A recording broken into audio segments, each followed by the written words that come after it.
Hey everyone. Hey successful women. How are you today? Hi to all the VIPs and hi to YouTube watchers as well. Say hi in the comments. And if you're watching the replay, say hashtag replay. Let us know that you stopped by and that you're hanging out with us and you stopped by to check in today and get a little knowledge about your business. So how is everyone? I hope you're enjoying spring weather. It's like full spring where I am. I love spring. It's like the best season around here, and I'm in New England, and it's like probably the best season when we go from bitterly cold to just like everything blooming, and it's fabulous. And today it's going to be like 80 degrees, which is my kind of weather. So let me know what is going on where you are. So I'm in Massachusetts, and we have a seasonal campsite in Plymouth, right? The birthplace of America. And for right now, we're only there on the weekends because once school is out, then we'll start going down like during the week. But that is what we do on the weekends in the spring, is that we're down at our campsites. My husband's family, they have a bunch of sites there too. So it's kind of like family reunion every summer, right? So in about a week and a half, we'll be down there a whole lot more. And when I say camping, I mean glamping. Like I don't do the tent thing. I have like I have a 2-bedroom, 2-bathroom camper. So I totally glamp, right? But you're going to start to see a lot of my content and some of these lives being streamed from down there over the summer, right? So that's pretty much what I do in the summertime with the kids. So let me know what you have going on and what are like your summer plans. Drop it in the comments. Give us some ideas, maybe some free stuff that you do, or maybe some inexpensive things that you do, or some business trips that you do, just to kind of, help us out and let us get some ideas of what we should be doing this summer, right? So, and this group is getting big and it's getting busy. Like I said last week, right now we're growing by about like 100 or so women every week. I hope you're making some really great connections, right? We have some fabulous women in here, right? And if you are having trouble making those connections, that is what I'm here for. So just reach out and ask for help and I will help you. So in about 10 minutes, I'm going to be hitting you with how to trick yourself into taking massive action in your business.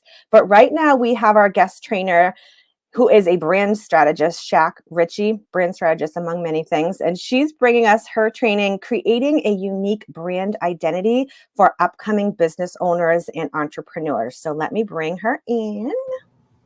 Hello. Hey, girl. Thank you so much for hanging out with us today and for Of course. sharing Thank you for your having me. knowledge. Yeah. So I will give you the floor and I'm excited to hear what you have to say. Alrighty. Hello, beautiful business owners of today, entrepreneurs, all of that good stuff. My name is Shak Richie, and I am a CEO of Pink Poppy Skin, which is a skincare and beauty business that I currently own. And today I am going to be bringing you the 5 key elements to creating a successful brand identity for your brand. So I have my notes, so make sure you have yours as well. Grab a pen, pencil, notebook, sticky note, whatever you need, because we're about to get into these 5 essential elements that are going to give you a successful brand identity. So starting off, what is brand identity? Overall, brand identity is a setup of tools and elements that are used to create a unique image for your brand. So when you talk about brand identity, just think about everyone has their own identity and what makes them unique. It makes them stand out from the rest. It makes them different from everyone else. This can range from colors to logos to the tone that you use when you're talking to your audience, things like that. It's a ton of different things, but all the while, it's just basically coming in to create that unique identity for your brand. So starting with number 1, what is your why?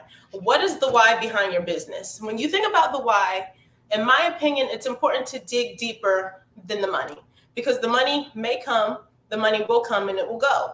But the thing that's going to captivate your audience is the why behind your business. Why do you do what you do? Do you do what you do because something happened in your family and this is the outcome? Do you do what you do because you want to help other people, so on and so forth? So make sure that you know your why, and your why is easily displayed along your brand. 2 is going to be, what are your brand values? So your brand values basically are the things that your brand values most, whether it's customer service, whether it is making sure that the customer is always right, things of that nature, so on and so forth. And also, when you talk about your brand values, you want to think about the beliefs that drive your business. What does your business stand by? What does your business believe? At the end of the day, if there was something going on in the world, what would your business support and what would your business stick up and stand for? With number 3, we're going into your brand personality. So just like everyone has a personality.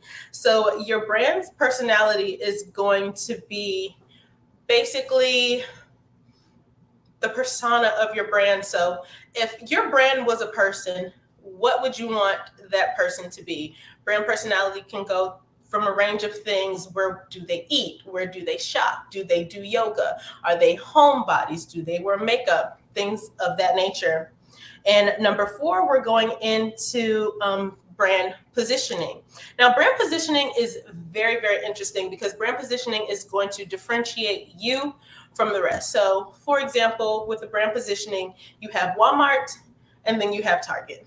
I am a Target girl. When you go into Target, the aesthetic is just beautiful. It's bright. It's lit up. There's colors everywhere. Versus you go to Walmart, Walmart is great. However, I'm going to go to Target because I just love it at Target. It brings me life to go to Target. So when you're thinking about your brand positioning, make sure that you're able to differentiate the things that make you stick out from all of the other businesses. And wrapping it up at number 5, what is your brand's voice? So your brand's voice is going to be the way that you communicate with your target audience, whether that be through social media, whether that be through text message marketing, whether that is through info flyers, brand ambassadors. The most important thing is how you're going to get your word across to your target audience. And then also the tone. Is it going to be a demanding tone? Is it going to be a calm tone? Tone is very important because it's going to bring that target audience in. For example, right, if you were to see a commercial and the commercial is yelling and screaming at you, 9 times out of 10, you're going to turn. Versus if you see a commercial where it's just nice and it's calm, you're probably going to want to get drawn in and watch the commercial. So in my opinion, all of these elements are what composes the successful brand identity. And although there's multiple ways to go about creating a successful business, there's no order. However, it's very, very important to make sure that you have at least these key elements in order before moving to the next step of your brand. And also, I am happy to announce that within the link, I have a free brand identity for beginners ebook. And this ebook is a step-by-step ebook that is going to help you create the perfect brand identity for your brand. I actually have it right here, and it is compatible with any smart device that you have. There's notes in the back of this. There's also a branding checklist and so many good things that you can get from this free workbook. So make sure you go and you download your free workbook because it's free. Who doesn't love free? And yeah. Yay, thank you. Definitely going to get that. I know you said within your brand strategy, there's no particular order for, when you're creating your brand, like for those tips that you gave us. But I do feel like there is a particular order when you're setting up your business. In the first thing that should be in that is determining what your brand is going to be. That's going to set the tone for everything, for what you create, the people you attract, whatever, that has to be number one. And some people want to go and I know that I was taught to go to step number 7 before I even started at number 1, which should have been creating my brand identity. So I think that is the basics. That's business 101. Figure out what your brand is. And I bet your worksheet is going to be helping a lot of people with that. So most definitely. As long as you're following those steps and making sure that you're not swimming before you learn how to swim, because the worst thing about creating a business and then taking that business live stream is realizing, oh my goodness, I missed a step. Now I have to go back. And that's how a lot of us learn after starting that business, realizing, oh shoot, I need to do this. I didn't do this. But with the help of you lovely women in this amazing Facebook group, we've already made the mistakes for you. So you I don't have to know. make them. Yeah, and the thing is too, like, just because you're kind of creating like your personal brand and your niche and all that stuff, it doesn't mean you're like pigeonholed to it for the rest Right. of your life. Like, it can evolve, but you have to have that jumping off point, Right, so exactly. that's awesome. Thank you Right. so much for hanging out with us today. Of course. Thank you for having me. This was an amazing opportunity. Awesome. Thank you so much. I'll see you. All right. That was awesome. I love when people talk about personal branding because it really is like where you have to start. And unfortunately, a lot of, like, especially if you're in network marketing, they don't real most of them, I should say, don't teach you to start there. They're just like, all right, send all these links out, invite people to these Zooms, blah, blah, blah. Like, no, you need to figure out how you want to position yourself with your business. So you have to start with creating your personal brand. So that was amazing. Grab her worksheet. That's right in the video description. All right. So because she did the heavy duty business stuff, I'm going to do the heavy duty mindset stuff with you today, because mindset goes hand in hand with kind of business 101. Like, you have to get your mindset set up the right way. So what I want to talk to you today about is taking massive action, right? Taking massive action as it applies to your business. Massive action is basically when you do something again and again until you get your desired result. So taking massive action requires you to have a commitment, requires you to be future focused. And I've done trainings on being future focused before. And let me know if you want me to share that training again in the future. And also it requires you to continue taking action repeatedly until you get your desired result. Okay, so that's what massive action is. And so many people don't take massive action. They don't. And massive action is something that a lot of people, I think, get confused about, right? And they think they're actually doing it. And it's different than just taking regular action, right? Taking regular action on something, you do the thing, you do the task that you were told to do or that you made up or whatever. And maybe you get what you want and maybe you don't.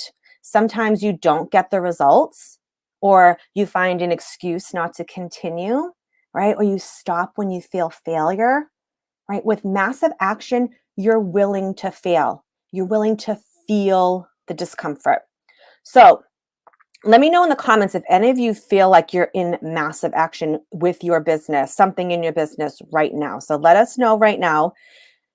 Does anyone feel like they are already taking massive action based on that definition that I just gave you, right? Like, really, you're just going to keep going and going until you fall down, and then you get up again and you continue going and going and going, right? And many don't. Many don't want to because we're afraid we won't make the sale, or we're afraid of failing.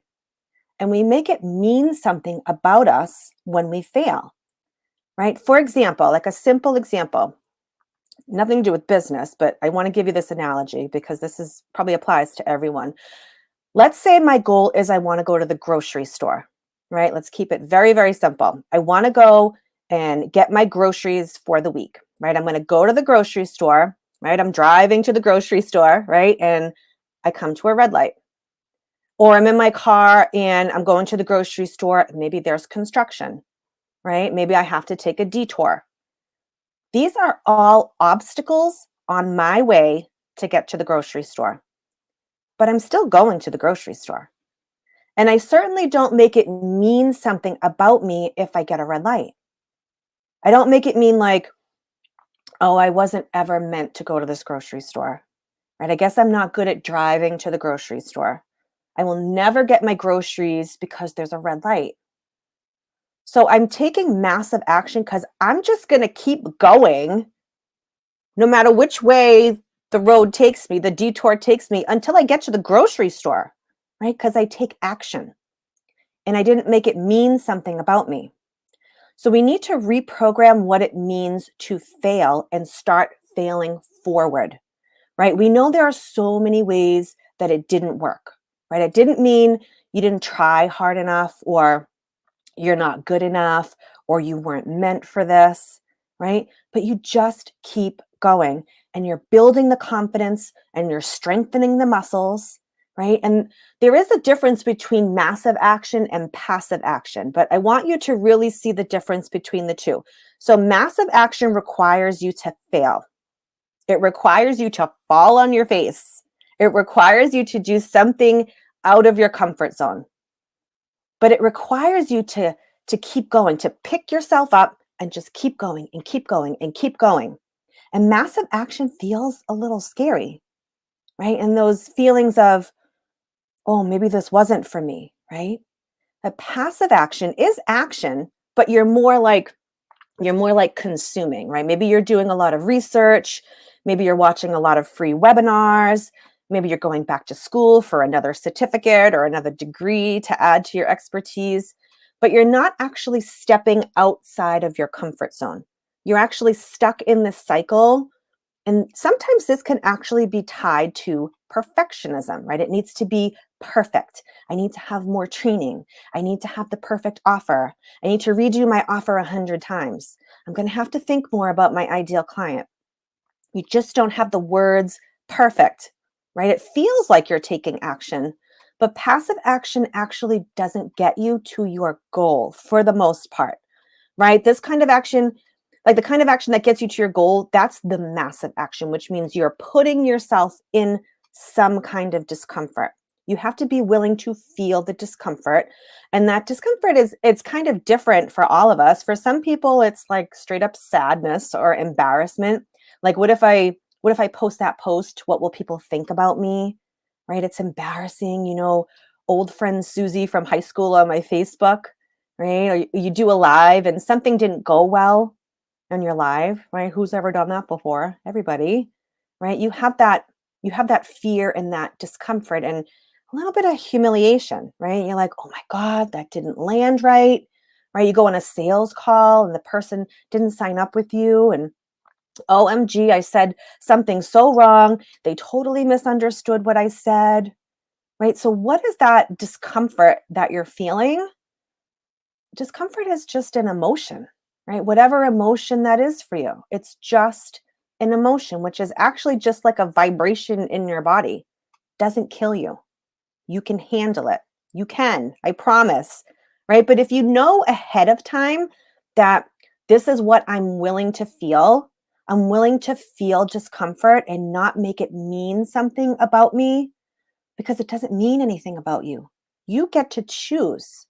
You can choose massive action, failing forward, and taking that messy action, right? You're going to do the thing and you're not stopping, and you're not making the red lights mean I'm going to turn around and go home. You're not making the red lights mean I guess I'm not cut out for this. I didn't do it perfect. It didn't work the first time, right? That's just not even a thing. So you really want to start to reframe this. Start to look at it like, I want to feel it. I want to fail forward. That's how I'm getting better. That's how I'm flexing my muscles. That's how I'm growing my confidence, right? And there's actually something to be said about growing confidence when you fail in front of others. Okay, when you actually do something and you're like, "Oh my god, I can't believe that happened." Right? Or I tried, it didn't work out the way I wanted, right? You're in it and you're just exposed and you just realize, "Oh, I can handle that." Like, I can handle that emotion and handle that whatever feeling you are feeling, whatever it is. And you don't make it mean anything about you. You grow in your personal power. You keep failing forward, okay? Because it means nothing and you get to decide that. And I love the analogy of failing forward when we're thinking about toddlers when they're learning how to walk. I love this so much. When the human toddler learns how to walk, it is a disaster, right? When they learn how to walk. And the parents, they're like cringing as they fall. But the process of learning how to walk, right? They get up, they stumble, they fall on their face, they cry, they stand up again, they do it again, and they just keep doing it. And then, like, all of a sudden they're running and you can't even catch them, right? But the metaphor is so powerful here because the getting up, like the actual getting up, that's actually what builds the strength in their body, in their muscles, for them to do that, for them to learn how to walk. So they need the falling down to actually learn how to walk. They actually need to be able to fail to learn how to walk, right? To have the strength to continue. So if you reframe failure in this way, it's not a bad thing. It's actually necessary. It gives us the strength to continue, right? It's what gives us that resilience to continue down that path, right? We get up and we don't make it mean anything about us, right? That is the power of failing. And there's a there's a saying that if you want success, you need to double your rate of failure. When you're doing things messy and you're trying it out and you're working on whatever it is that you're working on, you just keep going and you don't make failure mean anything particular about you. Okay. That is the secret. That's the secret. We don't make it mean that I'm wrong. We make it mean I'm growing, right? I'm putting myself out of the comfort zone and I'm trying and I'm growing and I'm getting stronger and I'm building confidence, right? This is the path where you can create what it is that you want. It's the taking the massive action, okay? So many people will say, oh, but massive action is exhausting. It's exhausting to keep going, right? I just want to get to my goal, fast forward and be where I'm supposed to be and have the thing, right? But when we think of it in that mind frame from that speed, when we get the end result, right, we're forgetting all of the things that we have to learn along the way that are actually growing us and strengthening us. And so you need those. They are essential, right? So the alternative to not taking massive action is like quitting. It's giving up on something that you truly want. Maybe telling yourself that you don't actually want it when you really do. Lying to yourself. You didn't want it anyways. But that's because you're afraid to fail, right? Or you're afraid it's going to mean something about you deep inside. We spend a lot of time in our heads, like when we're about to take action, right? And I call it moving at the speed of thought. When we're thinking and we're thinking and we're thinking, almost like afraid to take that step. But it's like I'm comparing myself to others, right? I can't act yet because I'm so busy comparing myself. And that is what is called moving at the speed of thought. You need to take action. You need to take a step out of that comfort zone, take that massive action, and almost expect that you're going to fail. Like, I can't wait for my first no. I can't wait till I get a call or I'm in the DMs, right? And I can't wait till I get a no, because then I get to learn. Then I get to grow. Then I get to level up to the next version of me, right? So this is just a new way to start to think about it, right? It doesn't mean anything about you. So actually, the definition of failure just means the omission of expected or required action, right? So if we didn't get what we expected, remember that we get to choose. We choose what we are wanting, right? And if we didn't get what we were expecting, it's actually not a bad thing. The difference between a successful person and everyone else is that they failed over and over and over again, and they didn't internalize it. They didn't make it mean anything about them. Okay. And this is something that has to be practiced, right? They didn't make it mean that I'm wrong or that I'm bad for people or they're not going to want to be my friend. They didn't make it mean that. And you don't need to make it mean it either. In the past year, I've made some seriously scary moves, right? Things that I've never done in my entire life. And I'm still doing all kinds of like new and exciting things right now. And it's scary. But I ain't stopping. So what is stopping you? So if you feel like you can, right, put your scary move in the comments, right? Let us support you. And if that's too scary, then send me a message, send me a private message, and we can work it out, just me and you, right? But maybe you don't even know how to start to get into massive action, and that's okay. Trust me, Been there, done that. This community is here for your benefit, so let us help you, right? Let us, or just me, if you don't want to put it in the comments, let us know what's stopping you from hitting that next level in your business. And if you want to see my story, then check out my 6-figure biz in 6 weeks free training that I have linked in the video description. You'll hear about my story and how I got started in network marketing, along with a really pathetic picture that I proudly posted when I didn't have a clue what I was doing. So if I can share my embarrassing moments, then so can you. Okay, so that class is listed in the video description. And stay tuned because I have a new class, mini class, with some exciting bonuses that I'm working on that's coming out very, very soon, probably within the next week. All right. So that's it, guys. Thanks to Shak Richie for her training. Make sure you check out her link in the video description as well. And I will see you guys next time.